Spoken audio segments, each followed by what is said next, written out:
अब रुख करते हैं पिंड दादन खान का, जहां एबीसी न्यूज़ के तहसील रिपोर्टर यूसुफ नदीम राजा को तहसील प्रेस क्लब रजिस्टर्ड पिंड दादन खान का जनरल सेक्रेटरी मुंतखब कर लिया गया।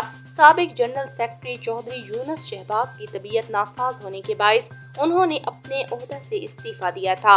बाद-ए-अज़ां तहसील प्रेस क्लब के तमाम ओहदेदारान और मेंबरान ने मुत्तफिका तौर पर यूसुफ नदीम राजा पर मुकम्मल एतमाद का इजहार करते हुए उन्हें अपना नया जनरल सेक्रेटरी मुंतखब कर लिया।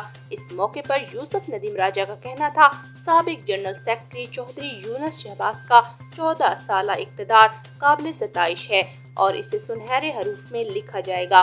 और उन्होंने कहा, मुझ बंदा नाचीज पर दोस्तों का एतमाद करना मेरे लिए एक एजाज़ की बात है। मैं तमाम दोस्तों का तहे दिल से शुक्रगुजार हूँ और इनकी मोहब्बतों का कर्जदार हूँ। यूसुफ नदीम राजा के जनरल सेक्रेटरी मुंतखब होने पर एबीसी न्यूज़ के चेयरमैन डॉक्टर इशफाक नियाज़ी ने यूसुफ नदीम राजा को मुबारकबाद दी और नेक तमन्नाओं का इजहार किया।